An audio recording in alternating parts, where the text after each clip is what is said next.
So the protection is also built in your body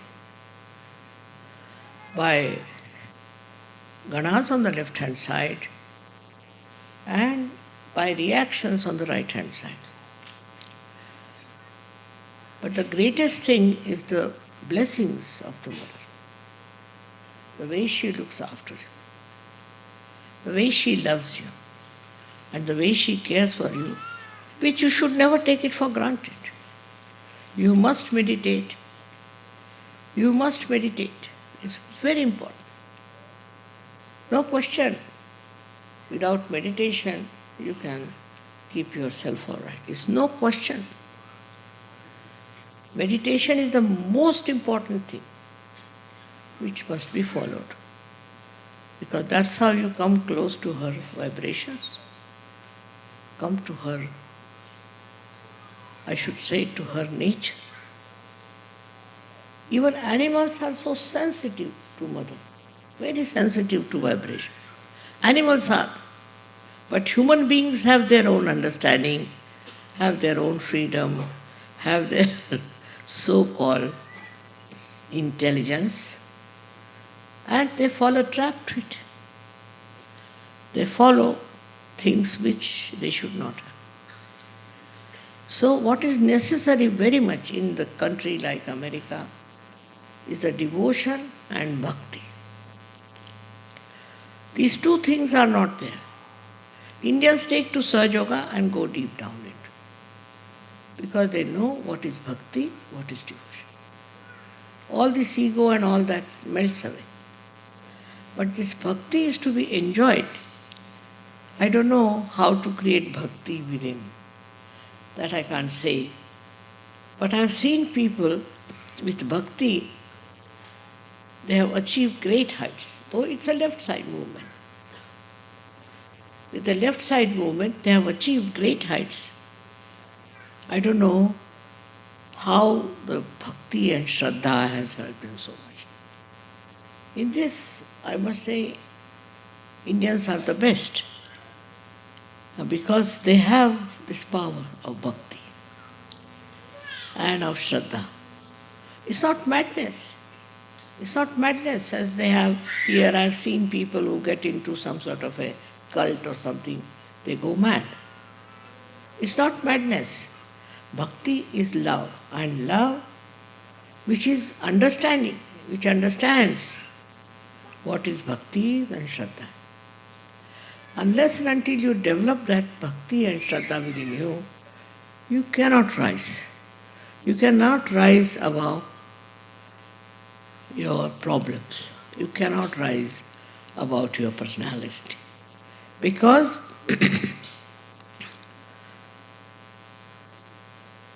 bhakti is something you cannot impose on anyone.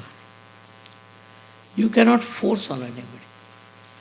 You can make somebody mad and say that he can do bhakti. He cannot. You have to have all your qualities absolutely intact. You should be intelligent, you should be understanding, everything should be there. But at that time, the joy of bhakti is within it. And this joy of bhakti, when it starts flowing, Goddess herself enters into your being, I should say. I have seen people, bhaktas, many great saints in India, who achieved lot of heights. They've gone too far into it.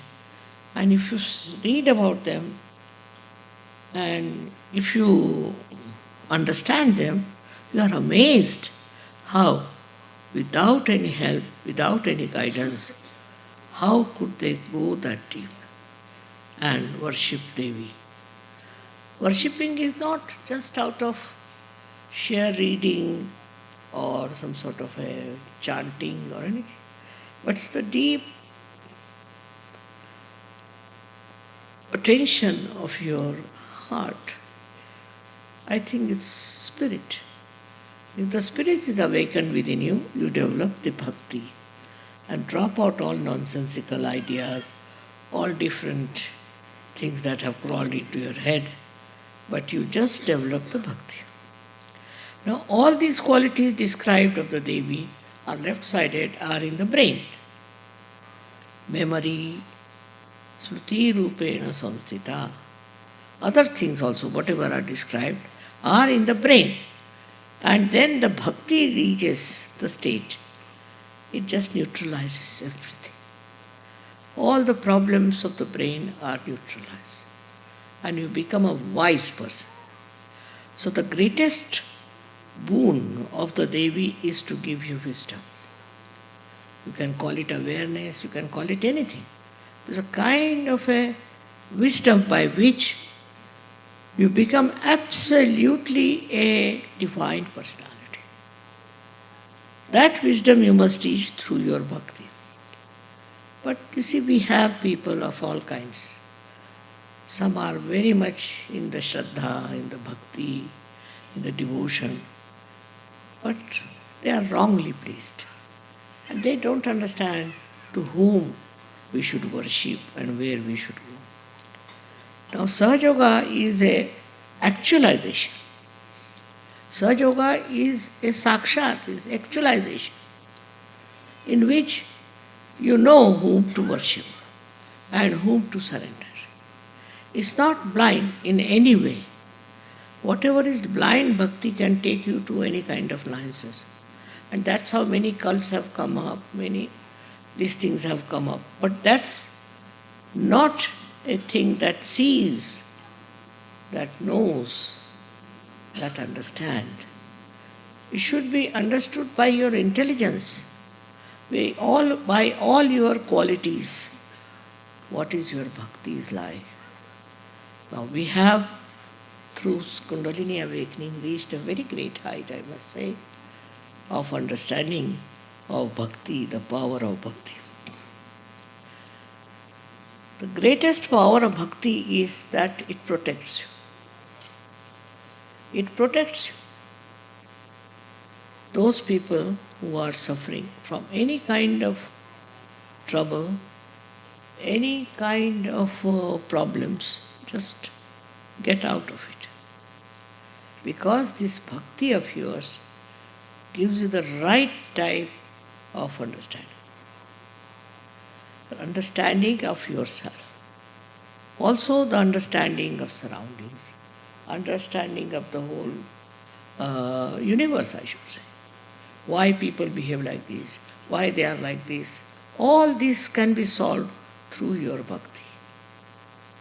It should not be blind. It should not be blind, but it should be wise bhakti, wise with wisdom. Only possible through Sahaja Yoga, I think. Otherwise, whatever bhakti people do like mad, that cannot be bhakti. You don't become mad. You become a wise man. Wise man, as we have so many in the past. And the way they have talked about everything is surprising. How they have said things about human awareness, about human ascent is remarkable. Sometimes I feel they have really prepared a field for me, a proper area for me to talk to people.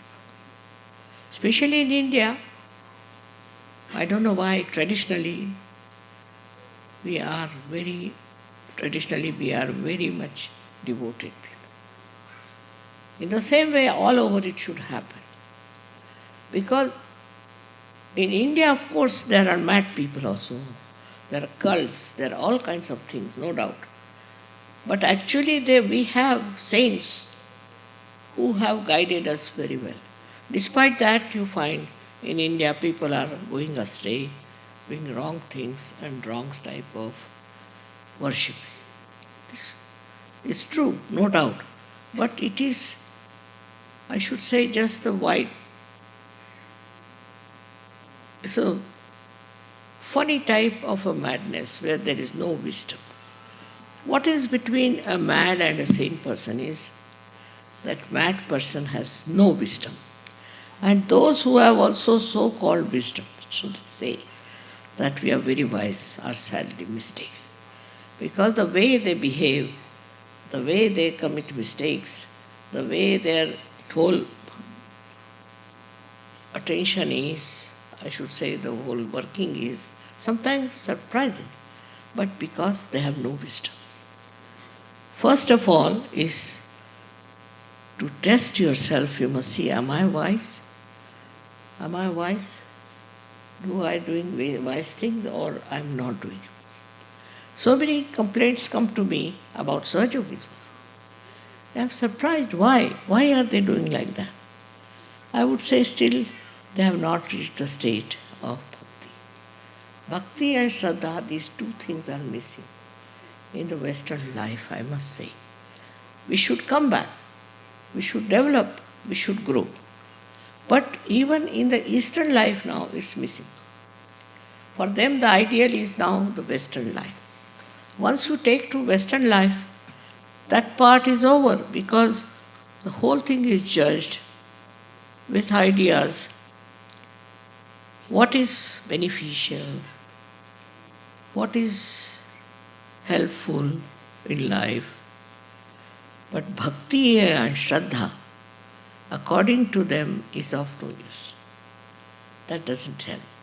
Most of the people nowadays think like that. But you are very few who have understood what is bhakti and what is Shraddha. So I would say the goddess gives you bhakti and Shraddha. By what? She gives you through your meditation, that you see so many miracles happening in your life. And you are amazed how this has happened. We never expected this to happen. How it has happened, how it has worked out. Also, she corrects you. All the time, if you are aware, she corrects you and tells you, don't go this way. You are going on the ego side. Or she'll tell you, you are going on the left side. She's the one who corrects throughout. We get into diseases and all kinds of, we are trapped into all kinds of things. It is because we don't have bhakti. In the bhakti, you have to depend on the wisdom of the mother. Wisdom of the Shakti. That she looks after you, she finds you out the way, and she will help you. If you start becoming on your own and thinking that I'm all right, I can do this, I can do that, you will find inevitably that you are wrong. That you have a very wrong idea about yourself and about the divine. So what is the most important point is surrendering.